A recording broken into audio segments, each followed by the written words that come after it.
Welcome to our exploration of the sources of law. Law is an essential part of every state, shaping how societies function and evolve. But have you ever wondered where laws actually come from? In this video, we'll break down the main sources of law, tracing their origins and understanding their significance. From ancient customs to modern legislation, each source plays a unique role in the legal system. Let's embark on this journey to uncover how law springs into existence and why it matters for every society. When we talk about the sources of law, we refer to the origins or beginnings of legal rules, the point from which law emanates. Understanding these sources helps us see how legal systems are built and why certain rules are followed. There are 6 primary sources of law, each contributing to the structure and evolution of legal systems across the world. Let's dive into each source, starting with the oldest, custom.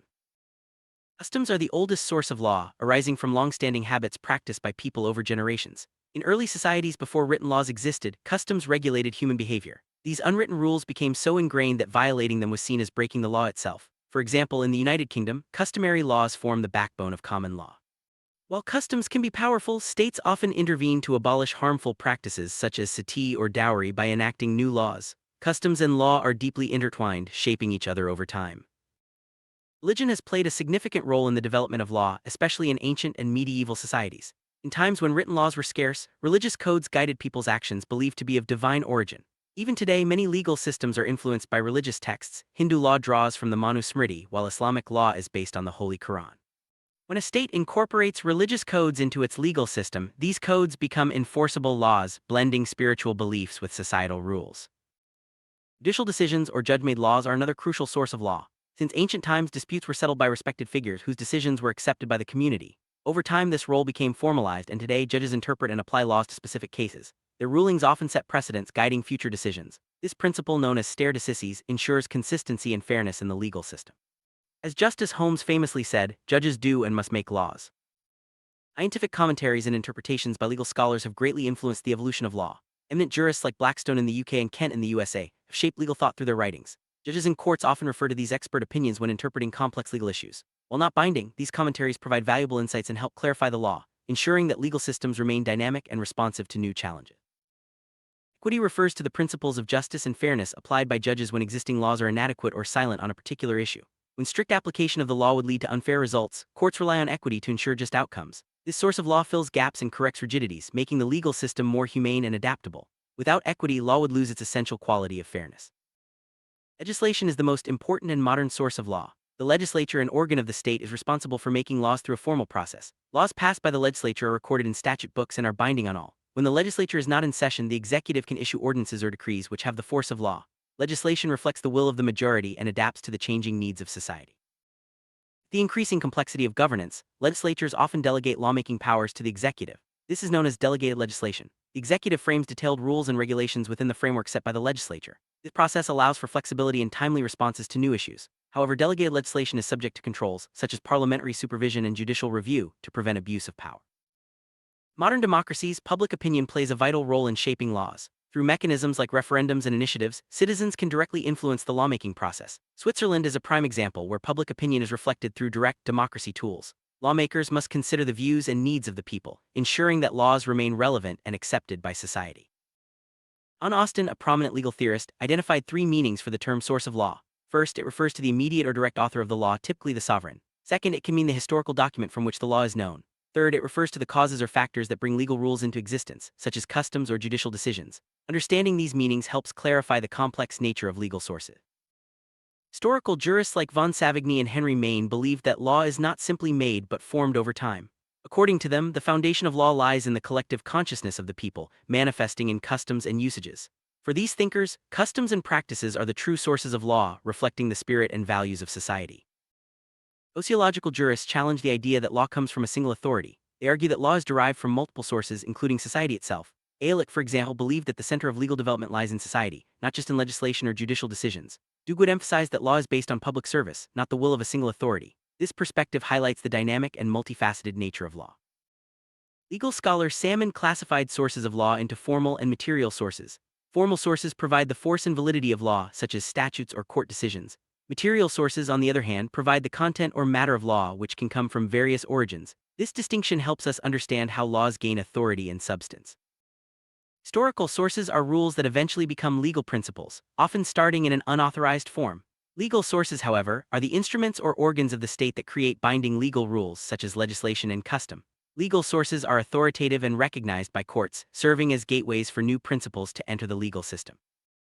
In English law, there are two main sources: enacted law and case law. Enacted law comes from legislation forming statutory rules. Case law, or judicial precedent, is developed through court decisions and forms the common law. Both sources are essential, with enacted law providing new rules and case law interpreting and applying them in real-life situations. Juristic law refers to the professional opinions of legal experts or jurists. While not always accepted as binding, these opinions can influence the development of law by providing guidance and interpretation. Juristic writings help clarify complex legal principles and are often referenced by judges and lawmakers. Legal right is a fact that constitutes a right in law, just as a source of law is the origin of a legal principle. The connection between sources of law and legal rights is important, as the creation of rights often depends on the recognition and authority of legal sources. Understanding this relationship helps clarify how rights are established and protected. Legislation is the process of making law by a competent authority. Salmon defined it as the declaration of legal rules by an authorized body. Horace Gray described it as the formal utterance of legislative organs, while John Austin insisted that there can be no law without legislative acts. Legislation is central to modern legal systems, providing clarity and structure.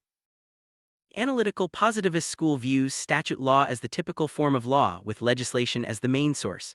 This school generally does not recognize courts or customs as sources of law, focusing instead on laws made by legislative bodies. For them, only legislation has the authority to create binding legal rules. The historical school believes that legislation is the least creative source of law. Instead, they see legislation as a means to formalize and give effect to customs and traditions developed by society. For them, law evolves naturally from the practices of the people, and legislation merely refines and codifies these customs.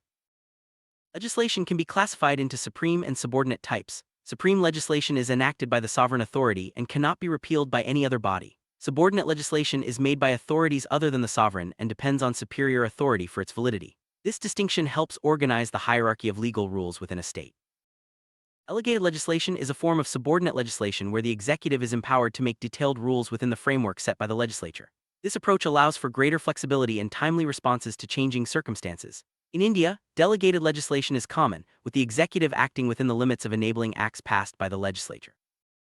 The main purpose of delegated legislation is to address unforeseen issues that arise after a law is enacted.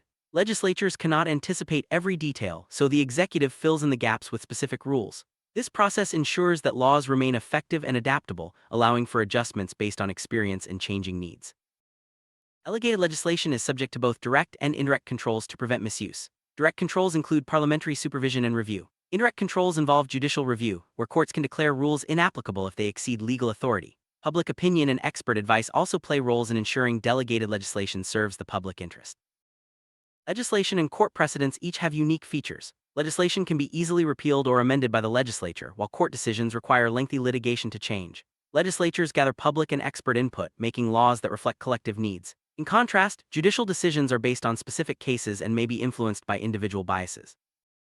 Legislation is generally prospective, applying to future actions after enactment. This allows people to adjust their behavior according to new laws. Judicial decisions, however, are often retrospective, interpreting the legality of past actions. This difference affects how laws are experienced and enforced in society. Legislators interact with various sections of society, allowing them to address diverse needs and correct outdated laws. Their decisions are collective, reflecting the will of the people. Judges, on the other hand, decide cases individually, which can sometimes lead to uncertainty or bias. This distinction highlights the complementary roles of legislation and judicial decisions. Enacted legislation is typically abstract, with clear rules and exceptions. Judicial pronouncements, however, are tied to the facts of specific cases. Critics argue that judges may expand the law excessively when interpreting statutes, while legislation aims for clarity and general applicability. Legislation is based on theory and deliberate process, while customary law grows from long-standing practices. Legislation is a mark of advanced societies, offering precision and accessibility. Customary law, in contrast, reflects necessity and tradition often found in less developed legal systems. The two forms express different relationships. Legislation connects man and state, while custom connects individual. Court precedents offer several advantages over legislation. Judges are impartial, ensuring unbiased decisions. Case law is more flexible than statutory law, allowing for analogical extension and adaptation to new situations. While legislation is necessary for reform, precedents play a vital role in interpreting and applying laws, giving life to statutes. In India, Supreme Court judgments are binding on all subordinate courts, high courts, and tribunals. High court decisions are binding within their jurisdiction but only persuasive elsewhere. This hierarchical system ensures consistency and authority in the application of law across the country. High court judgments are binding on subordinate courts within their jurisdiction but serve as persuasive authority in other regions. The weight of a high court decision depends on its reasoning and authority. Larger bench decisions take precedence over smaller benches, ensuring a logical hierarchy in legal interpretation. Precedent is a previous court decision that serves as a guide for future cases. Before the 19th century, precedents were followed informally, but their authority grew over time.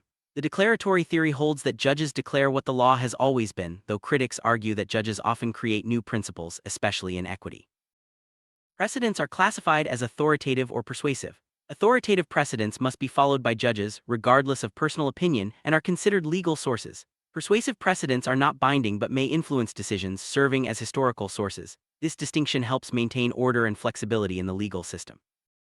Courts can disregard precedents through overruling, especially when circumstances change or errors are found. Reasons for disregarding a precedent include abrogation by statute, reversal by higher courts, ignorance of statutes, inconsistency with earlier decisions, or lack of full argument. This process ensures that the law remains relevant and just. Custom is the embodiment of principles that reflect national conscience and public utility. Customs are established by usage and regarded as legally binding by those who follow them. Courts adopt customs as sources of law when they are widely accepted by society. However, not all jurists agree on the importance of custom, with some arguing that it is not a true source of law. Jurists like Roscoe Pound and von Savigny have explored the role of custom in law. Pound identified three forms: law from popular action, judicial decision, and scholarly writings. Savigny saw custom as an expression of a people's sense of right and social control. The Greek historical school is credited with innovating the concept of custom as a source of law. Otto van Gierk, a German jurist, described every true human association as a living entity with its own soul. Henry Maine believed that custom is the only source of law, emphasizing its foundational role in legal development. For these thinkers, custom is not just a practice but the very essence of law's existence. For a custom to be recognized as a source of law, it must meet certain criteria: antiquity, continuity, peaceful enjoyment, obligatory force, certainty, consistency, and reasonableness. These ingredients ensure that customs are stable, fair, and widely accepted, making them suitable for adoption into the legal system. Law is not self-born but the result of various sources that have evolved over time. Customs, judicial decisions, legislation, and scholarly writings all contribute to the development of legal systems. This diversity ensures that law remains adaptable and responsive to the changing needs of society. In summary, the sources of law are diverse and interconnected. From ancient customs and religious codes to modern legislation and judicial decisions, each source has played a vital role in shaping legal systems. Understanding these origins helps us appreciate the complexity and adaptability of law, ensuring justice and order in society. Law is not static, it evolves with society. As new challenges arise, legal systems adapt by drawing from various sources. This dynamic process ensures that law remains relevant, fair, and effective. By understanding the sources of law, we can better navigate and contribute to the ongoing development of justice in our communities. Recognizing the sources of law is crucial for anyone studying or practicing law. It helps us understand why certain rules exist, how they can change, and who has the authority to make or interpret them. This knowledge empowers citizens and legal professionals alike to engage more effectively with the legal system. Conclusion: the sources of law form the foundation of justice in every society. By tracing their origins and understanding their roles, we gain insight into how legal systems function and evolve. Whether through custom, religion, judicial decisions, or legislation, each source contributes to the ongoing pursuit of fairness and order. Thank you for joining us on this journey through the origins and evolution of law.